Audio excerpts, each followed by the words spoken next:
So, do you have any like favorite phrases that you use often, or maybe you practicing lately? Yeah, it's something I use every week. Or どういう意味ですか？ビルはどこで買いますか？Mm-hmm. let's see. もう一度言ってもらえますか？Yep. どこに旅行行ったことありますか？ Oh, that's amazing. Feel like learning Japanese is too damn hard for you? Stop slaving away at grammar, words, and spelling. Now there's a better way to learn how to speak Japanese like a normal guy. Welcome to Terumi's podcast. Let's learn Japanese in just 2 months with Terumi's learning method. Hi, Sean. Welcome to my YouTube channel. How you feel? Hey, I feel great. Thank you for having me. Amazing. So my listeners don't know you, at all. So that's why, can you introduce yourself? Like, where you from? What do you do? Sure. My name is Sean Fontanez. I'm originally from New York. Uh, I was in the Marine Corps not too long ago. Recently got out and then got a contracting job with Lockheed Martin. But I fell in love with Japan when I was stationed here. So I've always wanted to come here ever since I was a child, and now I got to live my dream and come here and work here and stuff. Now the only problem is I didn't know how to speak Japanese, so meeting friends and communicating with the locals out in town, I didn't realize it, but it completely dampened my experience here, and I really wanted to get out there and kind of talk to the locals, make friends, and just have a normal life in Japan. And it's been with JLF just an amazing experience, kind of coming out here and kind of just learning the tools to kind of go out there and make friends. Amazing, thank you. So since when you're a child, you already liked Japan. Like, why? Like, what do you know about Japan when you're a child? So it's really cool. So I'm a huge sports guy. So I've always grew up watching baseball and football, and one of those guys that I kind of fell in love with was since I was in New York was Matsui and Ichiro and Really? all those guys, and I just seen how passionate they were about sports and just baseball in general, and it just interests me, just the passion behind those players and stuff like that. And then I just learned how big baseball was in Japan. That was one of the things. And then another anime and pop culture and all those things kind of really pulled me in. And to this day, I still enjoy those things. That's amazing. Do you remember like what was the first feeling when you just arrived in Japan? Like first 1 month, 2 months? Yeah, so my first time here in Japan was back in I want to say March of 2017. So I've been here for quite a bit, but I still remember the first time getting off the plane and just the complete culture shock of like just walking in and hearing a completely different language and seeing signs all over the place, and it was overwhelming. Had one kid at the time and my wife, and they kind of just looking at me like where to go, and so it was a complete culture shock. But everybody here was so friendly, and they spoke enough English to help me kind of get by, and I've always appreciated that. Just Japanese people in Thailand have just been nothing but helpful and happy people in my experience. So Mm-hmm. Mm-hmm. Yeah, all the sign is totally like Japanese kanji, right? And I think yeah, a lot yeah. of actually foreigners think it's, oh, if I don't learn Japanese, it's gonna be very difficult to live there or even communicate with people. So what do you think like after many years like live in Japan? So me coming from the military background and being stuck on a military installation, you get kind of really drawn into the expat community. So I feel like a lot of people kind of see just a small a piece of Japan or only experience it because they attach themselves to this expat community and that's all they know. They don't branch out.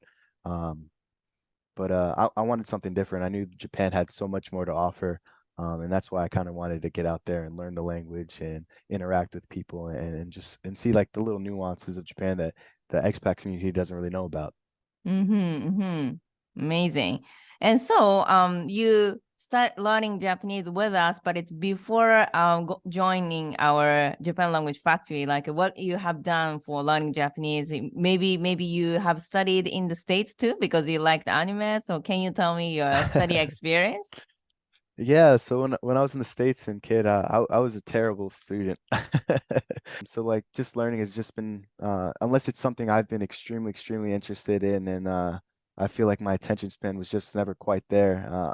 I've had dyslexia in the past, so I've just had horror shows of just kind of like learning and just cramming information and stuff like that. It's never been for me. And then I kind of found a teacher in high school, and then she kind of like pointed me in the right direction and taught me how to study, and I actually started to enjoy it. So it wasn't kind of until my later senior year, maybe a little bit of college, that I really started to enjoy learning.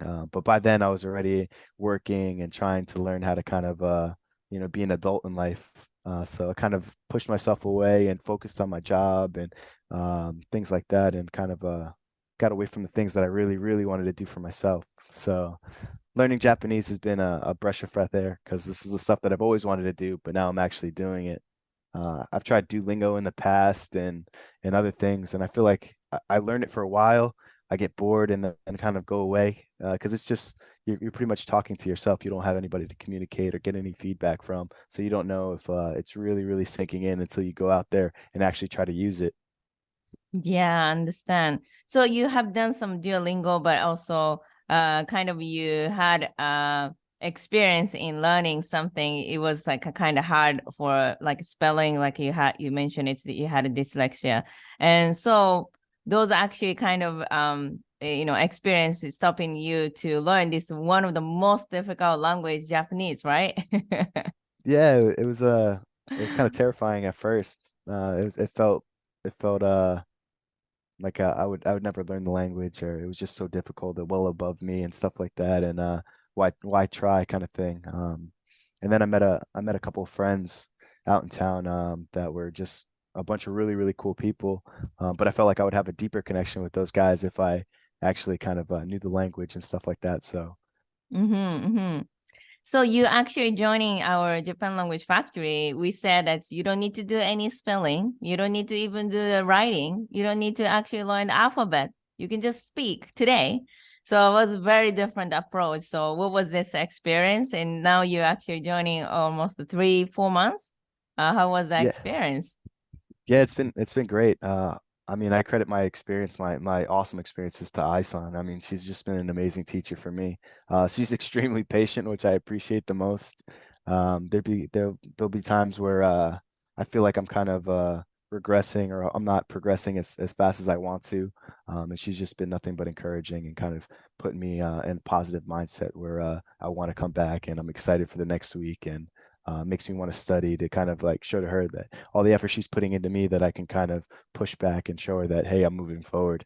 So I really appreciate all the time and energy she's put into me. Amazing. And then, so what do you think? What do you think? Like, people actually can't believe, like, how are you gonna learn this most difficult language, Japanese, and without spelling, without textbook? Like, how are you gonna learn?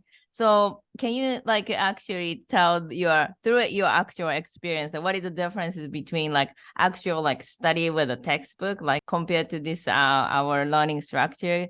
If you tell the differences, what do you think? What is the differences? Yeah, I think there's a huge difference, right? So I've used Duolingo, I've tried Genki textbooks, I've tried Mina no Nihongo, the workbook and stuff like that. And they're all great textbooks, but I feel like there wasn't enough input output. There wasn't enough talking and engaging and getting feedback and stuff like that. There was little CDs and stuff, but there was nobody to encourage you to use those CDs. And I wasn't very self-motivating. I probably could have been successful if I used those for a long time, but I wanted results now. I wanted to see my progress and use it. So I guess the biggest difference was for me is coming, setting my priorities and my goals, and then working towards those goals, and then getting immediate feedback from Isan. Hey, that's right what you said, but that's more casual if you say it this way. And I was just verbatim, like repeating what I saw in a textbook. So I didn't want to sound like a robot. So it was good to get that feedback to kind of be like, hey, this is how a normal person would say it, and not a robot. So it was cool in that aspect. Amazing. So like you are father also, right? Like you're a man live in Japan, but also your father and as family and as you as a man live in Japan. Do you have any expectation? Yeah, so I guess the new goal is anyways is to make friends, lifetime friends that I can continue to come back to Japan and visit. Um, I'm gonna work in Japan for a while, so I think I have another year and a half here in Iwakuni. And then I want to go up to Masawa or Chitose, and then apply for jobs up there and continue doing my IT thing. So Oh. I fell in love with this place, and me and my family we're not ready to leave yet. Mm-hmm. That's amazing. And then your children, like, is learning Japanese, or like how they spend time in Japan? So they're not learning Japanese yet. I mean, it's so crazy how fast kids pick up a language, though. Mm. My youngest son, he's 4, and he kind of goes to a babysitter. It's one of our neighbors out here. She's Japanese, and she Oh, watches our amazing. kid. And every time he comes home, like he has like a new phrase or something that he learned, and he'll be like, "Hey, Dad, this means this in Japanese." And I'm just like, "How do you how do you know that, man?" So That's and it's amazing. yeah, it's awesome. It's really cool. I like Japan, and my kids, my wife, we're gonna be here for a little bit. Mm-hmm, mm-hmm. So, like, if at the end, do you have any message to the people who want to learn Japanese but maybe struggling to learn, like they don't know what to start? Should I start from hiragana? Should I start from kanji? Should I start from grammar? Maybe I should use Duolingo, I'm sure a lot of people want to learn. So do you have any message to the people who want to learn but cannot start up? What is the advice from you? Yes. So that's great. I guess my advice would be just dive in. Take it in little chunks. You don't need to learn everything in a day. Um, 15 minutes a day, kind of just input, listening, and like you said in all of your lessons, is kind of just try and repeat it. You might not be the perfect of pronunciation or whatever the case is listening and then trying your best to imitate what you hear. Um, and that's been beneficial to me. I didn't realize, because before I was just reading, and in my head I was just saying, and I thought I was taking it in, but it really wasn't settling the way I needed to. Whenever I needed to recall it, I couldn't say it out loud because I've never actually said it. So I think that's been a huge change in the way I've been learning, is just diving in, doing my best, and kind of laughing at myself a little bit. Learn how to laugh at yourself whenever you make a mistake, and just roll with the punches. You're not going to be perfect at first. Make those mistakes, learn from them, and then just be open to criticism. People are going to come out there, they're going to say, listen, you said it wrong, but it was almost right. Try using this. I think one of the hardest words I was trying to say is uh, hataraiteimasu, Mm-hmm. like to work. And I think Ai-san was saying, "Here, break it up like this," and it just made so much sense. For some reason, the Spanish in me just wanted to roll the R. So hataraiteimasu. So Yeah. it was difficult for me, but I feel way more confident in the way I approach my speaking now than I did in previous 4 or 5 months ago. So. Are you expat? Live in Japan?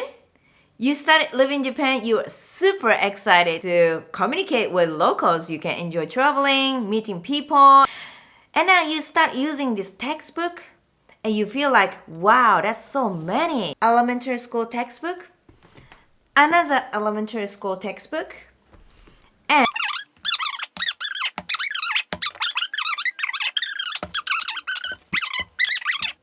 how many hours should you study? Let's think one more time. In order to communicate like a normal guy, you can do everything in the basic everyday life. Should you finish all those textbooks? Otherwise, you won't understand what they're talking. You cannot express yourself, anything.